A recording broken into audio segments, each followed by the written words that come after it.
HIV AIDS రహిత సమాజమే లక్ష్యంగా అధికారులు సమన్వయంతో పనిచేయాలని జిల్లా కలెక్టర్ రాజర్షి పిలుపునిచ్చారు. ఇంటెన్సిఫైడ్ ఐఈసీ క్యాంపెయిన్ 2026లో భాగంగా స్థానిక ఐపీ స్టేడియం వద్ద నిర్వహించిన బైక్ ర్యాలీని ఆయన జెండా ఊపి ప్రారంభించారు. ముందుగా జాతీయ రాష్ట్ర ఎయిడ్స్ నియంత్రణ సంస్థ యొక్క క్యూఆర్ కోడ్ అవగాహన సంబంధించిన పోస్టర్ను కలెక్టర్ ఆవిష్కరించి ఎయిడ్స్ నివారణపై ప్రతిజ్ఞ చేశారు. ఆగస్టు 12 నుంచి అక్టోబర్ 12 వరకు 2 నెలల పాటు జిల్లా వ్యాప్తంగా ఎయిడ్స్ సురక్ష మాస్ క్యాంపెయిన్ ద్వారా విస్తృత అవగాహన కార్యక్రమాలు నిర్వహిస్తున్నట్లుగా తెలిపారు. స్క్రీనింగ్ పరీక్షలను కేవలం రిమ్స్, ఉట్నూరు, బోత్ ప్రధాన ఆసుపత్రులకే పరిమితం చేయకుండా అన్ని ప్రాథమిక ఆరోగ్య కేంద్రాలను లక్ష్యాలకు అనుగుణంగా నిర్వహించాలన్నారు.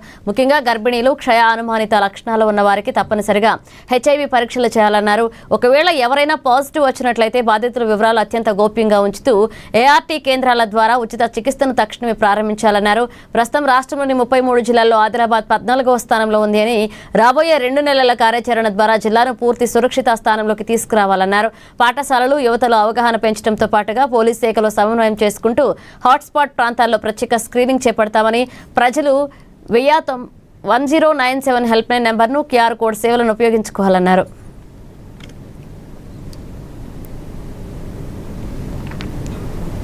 For AIDS Suraksha mass campaign ఏవైతే 12 ఆగస్టు నుంచి ప్రారంభించడం ఉంది, దాని సందర్భంగా మళ్ళీ ఈరోజు ఒక బైక్ ర్యాలీ మన జిల్లాలో నిర్వహిస్తున్నాము ఇక్కడ స్టేడియం నుంచి.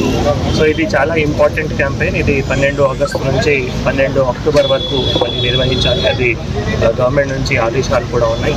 దీని సందర్భంగా మొన్న మళ్ళీ వివిధ డిపార్ట్మెంట్స్తో అవగాహన కూడా చేయడం జరిగింది. ముఖ్యంగా మనం ఎయిడ్స్ సందర్భంగా ఒక 3 అంశం చాలా కీలకమైనవి ఉంటాయి. ఫస్ట్ ఏమో అంటే స్క్రీనింగ్ చేయడం.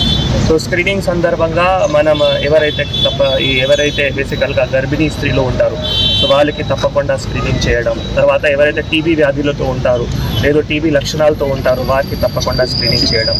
దాని సందర్భంగా మనం ఓన్లీ రిమ్స్ కానీ, ఉట్నూరు కానీ, బోత్ కానీ అంతవరకే మాత్రమే పరిమితం కాకుండా అన్ని పిహెచ్సిస్లో కూడా ఇప్పుడు మొన్న ఏదైనా ఒకవేళ వ్యాధులు కానీ, లక్షణాలు కానీ పాజిటివ్ వచ్చినాయి అంటే మనం గోప్యత ఏవైతే ఉన్నాయో, కాన్ఫిడెన్షియాలిటీ ఇవి తప్పకుండా మెయింటైన్ చేయాలి. దాని గురించి కూడా మళ్ళీ ఐసీటీసీస్ కౌన్సిలర్స్ కానీ, తర్వాత పిహెచ్సి స్టాఫ్ కానీ వారికి కూడా ఆల్రెడీ ట్రైనింగ్ కూడా ఇవ్వడం జరిగింది. దాంతోపాటు మళ్ళీ ఏఆర్టీ ట్రీట్మెంట్ స్టార్ట్ చేయాలి. సో ఏఆర్టీ ట్రీట్మెంట్ కూడా మన దగ్గర ఏఆర్టీ సెంటర్స్ ఏవైతే ఉన్నాయో అక్కడ ఏఆర్టీ ట్రీట్మెంట్ స్టార్ట్ చేస్తూ, దాని తర్వాత మళ్ళీ థర్డ్ స్టెప్ చాలా ఇంపార్టెంట్, అంటే వైరస్ ఏవైతే లోడ్ ఉన్నాయో దానికి మళ్ళీ టెస్టింగ్. సో ఏవైతే మనం గవర్నమెంట్ నుంచి బేసికల్గా 99, 99, 95 ఏవైతే రూల్ ఉన్నాయో దాని ప్రకారం మనం అది చేయడానికి ఒక లక్ష్యం కూడా పెట్టడం జరిగింది.